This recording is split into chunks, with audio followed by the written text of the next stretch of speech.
ಆಗ್ತಾರೆ. ಯಾಕಂದ್ರೆ ಅನೇಕ ಪುಣ್ಯ ಪುರುಷರು ಆ ದೇವಿಯನ್ನು ಆರಾಧಿಸಿ, ಯಾಕಂದ್ರೆ ಇವತ್ತು ರಾಮಕೃಷ್ಣ ಪರಮಹಂಸರನ್ರಿ, ರಾಮಕೃಷ್ಣ ಪರಮಹಂಸರು ಯಾವಾಗಲೂ ಕೂಡ ಎಲ್ಲಿ ವಸ್ತು ಕಾಣ್ತದ ಎಲ್ಲ ಭೂತದಯಗಳಲ್ಲಿ ಕಾಣುವಂತ ವಸ್ತುವಿನಲ್ಲಿ ಶಕ್ತಿ ಸ್ವರೂಪವನ್ನು ಕಾಣ್ತಿದ್ರು. ಬಹಳ ಮಂದಿ ಅಂದ್ರು ಅವ್ರಿಗೆ ರಾಮಕೃಷ್ಣ ಲಗ್ನ ಆಗೋ ಅಂತ ತಿಳ್ಕೊಂಡಂದ್ರ ನಾ ಆಗಂಗಿಲ್ಲ, ಯಾಕಂದ್ರೆ ಅದನ್ನು ಸ್ತ್ರೀ ಸ್ವರೂಪ ನನ್ನ ತಾಯಿ ಸ್ವರೂಪ ಅಲ್ಲ. ಇಲ್ಲ ಆಗಂತ ತಿಳ್ಕೊಂಡು ಅಷ್ಟು ಮಂದಿ ಒತ್ತಾಯ ಮಾಡಿ ಲಗ್ನ ಮಾಡಿದಾಗ ಮುಂಜಾನೆ ಹಿಡಿದು ಸಂಜೆ ತನ ಲಗ್ನ ಏನೋ ಆಯ್ತು. ಎಲ್ಲರೂ ಮಂದಿ ಆ ಕಡೆ ಈ ಕಡೆ ಅಲ್ಲಿ ಹೋಗಿ ಬಾಪ ಇಲ್ಲಿ ಹೋಗಿ ಬಾ ಅಂದ್ರೆ ಅವ್ನು ಹೇಳ್ತೀನಿ ಬಿಟ್ಟು ಎಲ್ಲಿ ಹೋಗ್ಲಕ್ ತಯಾರಿದ್ದಿದ್ದಿಲ್ಲ. ಅವಾಗ ಎಲ್ಲಾ ಮಂದಿ ಜನಕತ್ರು, ಮಗ ಎಷ್ಟು ದಿನ ನೋಡಪ್ಪ ಸಾಧು ಆ ಕಡೆ ಈ ಕಡೆ ಓಡಾಡ್ತಿದ್ದ, ಲಗ್ನ ಆಗು ಅಂದ್ರು ಅಲ್ಲ ಅಂತಿದ್ದ. ಹೆಂಡತಿ ಬಂಧುಗಳು ಹೇಳ್ತೀನಿ ಬಿಟ್ಟು ಎಕಡೆ ಹೋಗಲಾಗೇನೆ ಅಂದ್ರು, ಆ ಕಡೆ ಮಾಡಿದ್ರು, ದೇವ್ರು ಅಂದ್ರು, ದಿಂಡ್ರು ಎಲ್ಲ ಸ್ತಾಯ್ತು. ಒಂದು ಸಮಯದಲ್ಲಿ ಇವ ಯಾವತ್ತು ಹೇಳ್ತಿ ಬಲ್ಲಿ ಓಡಾಡಕತ್ತ, ಈ ಮಗ ನೋಡಪ್ಪ ಹೆಂಗಿತ್ತು, ಅದಕ್ಕೆ ಅಂತಾರೆ ಸಾಧುರು ಬೇರಿಕಿರ್ತಾರ ಅಂತ ತಿಳ್ಕೊಂಡು ಅಂದಾಗ ಅವ ನಕ್ಕೊಂತ ಆಕೆ ಹಿಂದೆ ಓಡಾಡ್ಕೊಂತಿದ್ದ.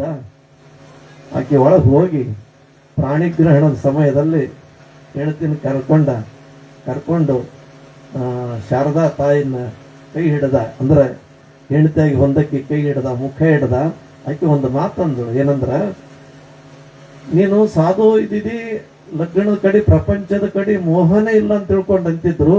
ಒತ್ತಾಯ ಮಾಡಿ ಪ್ರಪಂಚಕ್ಕೆ ತಂದು ನಿನಗೆ ಹೆಚ್ಚಾರ ಅಂತ ತಿಳ್ಕೊಂಡು ಅಂತಿದ್ದೆವು.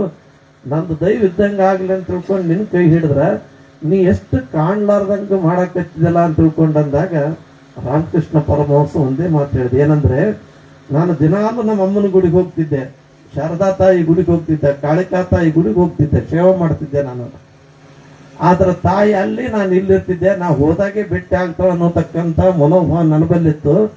ನನಗೆ ಯಾಕೆ ಅವತ್ತಿನಿಂದ ಖುಷಿ ಆಗ್ಯದ ನೀನ್ ಬಂದಂತರ ಅಂತ ಕೇಳಿದ್ರ, ಗುಡಿಯಾಗಿದ್ದಂತ ನಮ್ಮವ್ವ ನನ್ನ ಬಲ್ಲಿ ಇರ್ತಾಳಂತ ಬಂದಿದ್ದಿ, ನಮ್ಮವ್ವ ನೀನ್ ಆದಿ, ನಿನ್ ಮಗ ನಾನು ಆದಿ ಅಂತ ಹೇಳ್ತಿ ಕಾಲಿಡಲ್ಲ.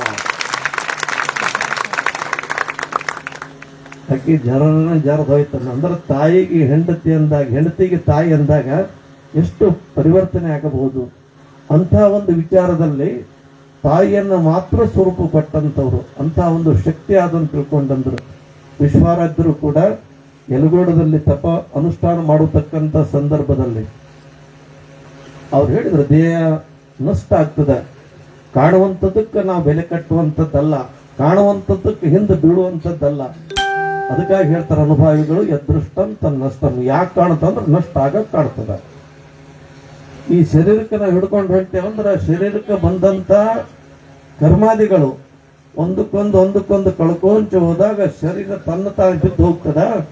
ಅದರಿಂದ ನಾವು ಬಿಡುಗಡೆ ಆಗ್ಬೇಕು ಅಂದಾಗ ಮಾತ್ರ ನಾವು ಉಳಿತೀವಿ ಅನ್ನತಕ್ಕಂತ ಮನೋಭಾವನೆಯಲ್ಲಿ ನಾವಾದ್ರೂ ಕೂಡ ಯಾವಾಗಾದ್ರೂ ಯಾರು ನನಗೆ ಏಕತ್ವ ಭಾವದಿಂದ ನನಗೆ ಕರ್ಕೊಂಡ್ರು ನಡ್ಕೊಂಡ್ರು ಅಂತಂದ್ರೆ ಅವರಲ್ಲಿ ನಾವು ಹೋಗಿ ಬರಬೇಕು. ಅದಕ್ಕಾಗಿ ಸರ್ಪಾನುಷ್ಠಾನ ಮಾಡ್ತೀನಿ ಅಂತ ಹೇಳಿದ್ರು ವಿಶ್ವರಾಧ್ಯರು. ತಮ್ಮ ಹೆಂಡತಿಗೆ ಹೇಳಿದ್ರು, ಜೋಗುರಿ ಸರ್ಪಾನುಷ್ಠಾನ ಮಾಡ್ತೀನಿ, ಅದಕ್ಕೆ ನೀ ನನಗೆ ಪೂರಕಳಾಗಿರಬೇಕು. ಆಯ್ತು ಸ್ವಾಮಿ ಅಂದಳೆ. ಪೂರಕಳಾಗಿರಬೇಕು. ರಾತ್ರಿ 3 ಪ್ರಹರ ಕಳೆದ ನಂತರ ಹುಟ್ಟುಡುಗೆಯಲ್ಲಿ ಬಂದು ಹಾಲು ಕೊಡಬೇಕು ಅಂತ ಹೇಳಿದ್ರು ವಿಶ್ವರಾಧ್ಯರು. ಹುಟ್ಟುಡುಗೆಯಲ್ಲಿ ಬಂದು ಹಾಲು ಕೊಡಬೇಕು. ಆಯ್ತಂದ್ರು. ಅಂದು ದಿನ ರಾತ್ರಿ 3 ಪ್ರಹರ ಅಂತಂದ್ರೆ ಬೆಳಗಿನ 3 ಗಂಟೆ ಸಮಯ ಆಗ್ತಿರ್ಬೋದು, ಅದು 3 ಗಂಟೆನ ಸಮಯ ಆಗ್ಬೋದು ಅಷ್ಟೆ. ಎಲ್ಲರನ್ನ ಕರ್ಕೊಂಡು ಬಹಳ ದೂರ ಪರಮಾನಂದನ ಗುಡಿ ಹತ್ರ ತಪೋನುಷ್ಠಾನ ಕುಂದಿರ್ತಾರೆ ವಿಶ್ವರಾಧ್ಯರು. ಅಲ್ಲಿಗೆ ಹಾಲು ತಗೊಂಡು ಎಲ್ಲ ಭಕ್ತರನ್ನ ಕರ್ಕೊಂಡು, ಶಿಷ್ಯರನ್ನ ಕರ್ಕೊಂಡು ಹೋಗ್ಬೇಕು. ಹೋಗಿ ಇನ್ನ ಸ್ವಲ್ಪ ದೂರ ಆದನಕ್ಕಾಗಿ ಎಲ್ಲರೂ ಅಲ್ಲೇ ನಿಂದಿರ್ಬೇಕು. ನಿಂತುಗಳೇ ಬಸಮ್ಮ ತಾಯಿ ಮತ್ತೆ ಮುಂದೆ ಹೋಗಿ ನಡ್ಕೊಂತ ಹೋಗಿ ಯಾರು ಕಾಣಲಾರ್ದಂತ ಜಾಗ ಬಂದ ತಕ್ಷಣ ತನ್ನೆಲ್ಲಾ ಬಟ್ಟೆಗಳನ್ನು ಬಿಚ್ಚಿ ಹಾಲಿನ ಲೋಟ ಹಿಡ್ಕೊಂಡು ಒಯ್ದು ಕೊಡ್ತಿದ್ರು.